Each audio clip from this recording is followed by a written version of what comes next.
Congress party के वरिष्ठ नेता और एआईसीसी के गुजरात के इंचार्ज डॉक्टर रघु शर्मा जी हमारे साथ हैं। सर, सुनने में आया कि गुजरात की तैयारियां पूरे जोरों शोरों से आप लोगों ने कर दी है कि असेंबली चुनाव के साथ साथ लोकसभा चुनाव की भी, तो क्या कुछ तैयारी थोड़ा बताएंगे सर? देखिए, गुजरात पूरे स्टेट में मैं प्रभारी बनने के बाद विजिट करके आया हूँ। 1-to-1 पार्टी का जो कैडर है हमारा, डिस्ट्रिक्ट का, ब्लॉक का, स्टेट लेवल का, सबसे इंटरेक्ट किया है। Sales department, front organisation. अब हम ट्रेनिंग कैंप कर रहे हैं 3 दिन का द्वारका में, देवभूमि द्वारका में। वो 25, 26, 27 को हमारा ट्रेनिंग कैंप होगा। उसमें करीब 300 से 350 जो सिलेक्टेड लोग हैं गुजरात के, उनको हमने बुलाया है। 3 दिन हम रहेंगे साथ में। सारी गुजरात की जो पॉलिटिकल परिस्थिति है उस पर चर्चा होगी। जो इश्यूज गुजरात के सामने है उन इश्यूज के ऊपर बात की जाएगी, क्योंकि 27 साल बहुत लंबा टाइम हुआ। लगातार वहां बीजेपी की गवर्नमेंट है और उसके बावजूद आज भी लोग परेशान हैं।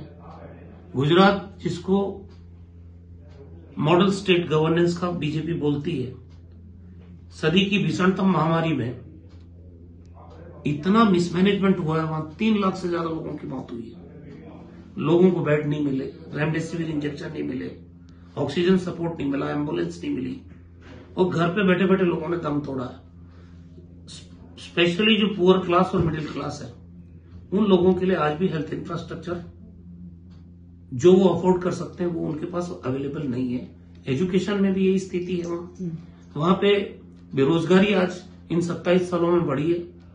एम्प्लॉयमेंट अगर कुछ आता है तो पेपर लीक हो जाता है। 9 बार पेपर लीक हो गया गुजरात में। कोई कार्रवाई बड़े आदमी पे नहीं होती है। उसके बाद वहां पे ड्रग ट्रैफिकिंग अभी शुरू हो गया। हर दूसरे तीसरे दिन ड्रग्स की बड़ी खेप पकड़ी जाती है। तो आखिर इसके पीछे मास्टरमाइंड कौन है? ये जा कहां रही है ड्रग्स?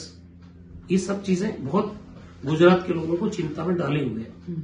महंगाई, जिसको इन्होंने कम करने का वादा किया था, आज महंगाई से एक मीडियम क्लास और पुअर क्लास फैमिलीज में रहने वाला आदमी बहुत परेशान है। तो हर दृष्टिकोण से आज गुजरात में हालात क्या है? अब आप देखिए, 17 में चुनाव हुआ जी। 5 साल के लिए मैंडेट मिला इनको। जिस चीफ मिनिस्टर के चेहरे को लेके डिप्टी चीफ मिनिस्टर और पूरी कैबिनेट 4 साल इन्होंने सरकार चलाई। सडनली पूरी की पूरी सरकार को बदलना पड़ा। इसका मतलब ये एडमिट कर रही है बीजेपी की we were unable to give good governance to Gujarat. तो इसमें अब आप जब चिंतन शिविर लगाएंगे तो सिर्फ चिंतन शिविर के अलावा और भी आगे कुछ आपने फॉलो अप प्लान रखे हैं? देखिए, मार्च के अंदर पूरे गुजरात के जितने जिले हैं उनमें 2 दिन के ट्रेनिंग कैंप होंगे जी। उसके बाद में अप्रैल के महीने में हर विधानसभा 182 असेंबली सीट्स है, उनमें 1 दिन का ट्रेनिंग कैंप होगा। We are strengthening our party from top level to bottom up to booth level. Membership drive अभी चल रहा है, ऑनलाइन ऑफलाइन दोनों। बहुत असरदार तरीके से हम लोग उसकी प्लानिंग करके उस पर काम कर रहे हैं। हम चाहते हैं कि गुजरात के 6 करोड़ लोग हैं, अधिक से अधिक लोग कांग्रेस पार्टी के मेंबर बने, चाहे ऑनलाइन बने चाहे ऑफलाइन बने।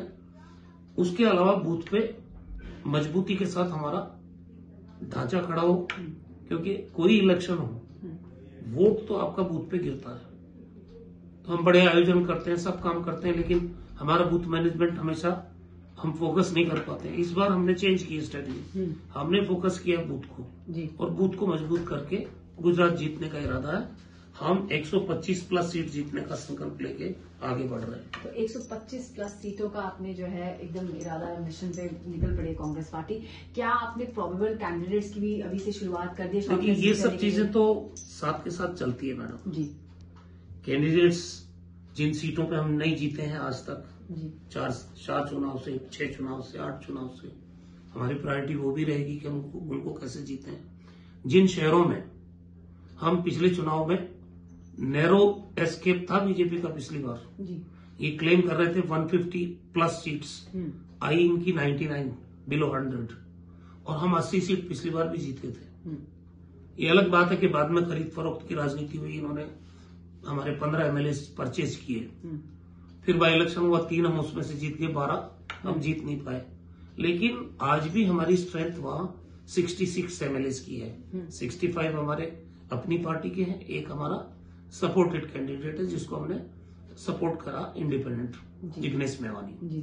तो आज भी कमजोर नहीं है कांग्रेस की स्थिति वहां। और अब संकल्प ये है कि हम जो कमी पिछली बार रह गई थी 10-12 सीट से सरकार बनाने से हम रह गए थे, इस बार उसी को फोकस करके कांग्रेस पार्टी काम कर रही है कि कौन से जगह पे हम लोगों ने हमारा कमजोर प्रदर्शन रहा उसको फोकस कर रहे हैं, हारी हुई सीटों पे फोकस कर रहे हैं। जो हमारे एमएलएज हैं उनको हम स्ट्रेंथन करने के लिए अभी से बोल दिया है, ये टास्क पूरी करके लाओ आप, आपके इलाके में आपकी जीत को आप एंश्योर करो।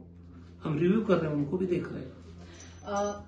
कितना बड़ा थ्रेट है आम आदमी पार्टी की? कहा जा रहा है कि इस बार आप भी लड़ेगी, सूरत में सीटें जुड़ते वो जिस तरीके से। मैडम, इनको मैं गुजरात के परिप्रेक्ष्य में मानता हूं कि ये भारतीय जनता पार्टी की बी टीम है, चाहे मीम हो, चाहे आप आम आदमी पार्टी हो, चाहे बीएसपी हो।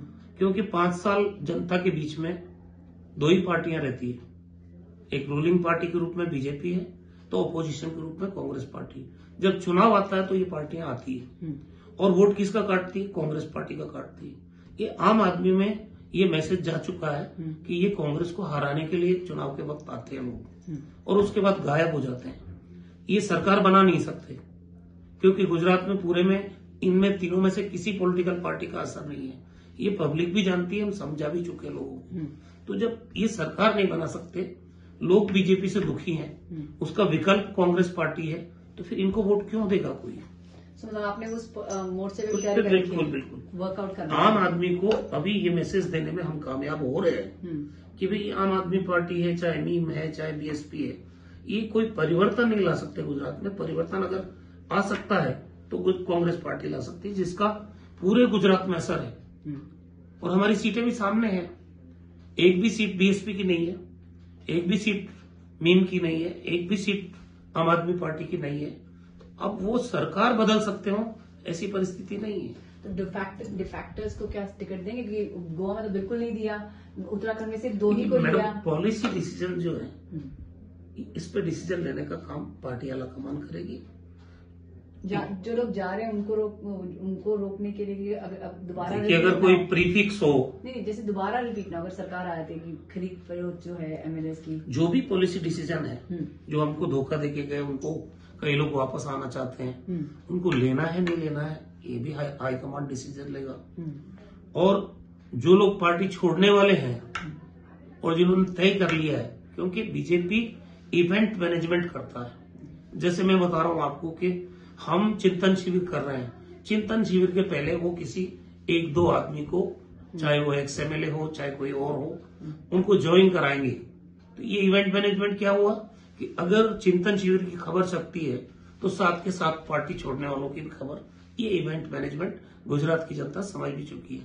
जो भी हम काम करेंगे, बड़ी पब्लिक मीटिंग करेंगे या इलेक्शन ओरिएंटेड कोई प्रोग्राम करेंगे, तो उनका एक्शन प्लान हमको मालूम है। इसलिए ये गुजरात में एक्सपोज हो चुके हैं कि ये पहले से तयशुदा स्ट्रेटजी है कि हमारी पार्टी का नया अध्यक्ष बनेगा, वो ज्वाइन करेगा, ह्यूज क्राउड आएगा, तो उस दिन खबर बीजेपी की भी छपेगी ये पार्टी छोड़ दी कांग्रेस वालों।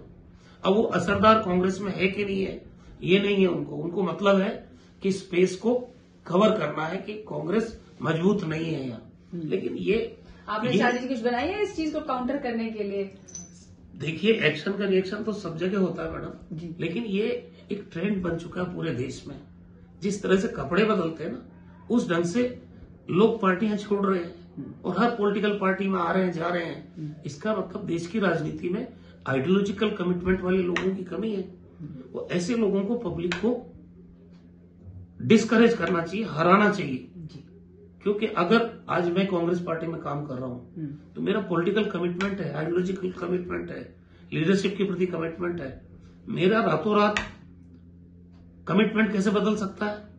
तो ये स्वार्थ की राजनीति जो भी कर रहे हैं, चाहे वो बीजेपी से कांग्रेस में आ रहे हो, कांग्रेस से बीजेपी में जा रहे हो, या कोई पॉलिटिकल पार्टी, वो अपने पर्सनल गेन के लिए पार्टियां छोड़ते हैं। पॉलिटिकल पार्टी की सेहत पे कोई फर्क नहीं पड़ता है। मेरा आखिरी सवाल, गुजरात है, प्रधानमंत्री नरेंद्र मोदी का और होम मिनिस्टर अमित शाह वहीं से आते हैं, उनका होम टर्फ है, उसको कैसे आप लोग जो है, किंगडम थोड़ी है, डेमोक्रेसी है ये। किंगडम थोड़ी है, वहां पश्चिमी बंगाल में पूरी सरकार जाके बैठ गई थी, 6 चीफ मिनिस्टर जाके बैठ गए थे, पन्ना प्रमुख वहां भी बनाए थे इन्होंने, और पूरी यूनियन कैबिनेट वहां मौजूद थी। क्या हुआ वहां? उड़ीसा में क्या हुआ? कोई पार्टी जीती हो, लेकिन बीजेपी तो नहीं जीती ना। इसलिए ऐसा मानना कि भारतीय जनता पार्टी पराजित नहीं हो सकती, मैं इससे सहमत नहीं हूं। तो एक बहुत ही एग्रेसिव नोट पर कांग्रेस पार्टी ने तैयारी कर ली है गुजरात असेंबली चुनावों की, और उसका शंखनाद जो है वो इसी फरवरी के महीने में 25 फरवरी को जो है वो द्वारका से करने जा रहे हैं। द्वारका ही क्यों? द्वारका देवभूमि है। हम हर काम की शुरुआत पवित्र स्थान से करेंगे, क्योंकि ये लोग वो लोग हैं जो कम्युनल पॉलिटिक्स के आधार पर अपनी राजनीति चमकाते हैं। कांग्रेस इनको कोई मौका देगी भी नहीं, क्योंकि जरा सी घटना होती अपराधी को पकड़ते नहीं है। कैसे उसका कम्युनल एटमॉस्फेयर बनाओ और एडवांटेज लो, भारतीय जनता पार्टी की फितरत बन गई है। हम इनको ये अवसर देने वाले नहीं जी। तो ये एक एग्रेसिव टोन है एआईसीसी के जो जनरल सेक्रेटरी इंचार्ज हैं गुजरात के, हमारे से अभी बात करते हैं डॉक्टर रघु शर्मा जी। कहीं ना कहीं कांग्रेस पार्टी ने कमर कस ली है गुजरात असेंबली इलेक्शंस की तैयारी को लेकर। सुप्रिया भारद्वाज, आज तक, दिल्ली।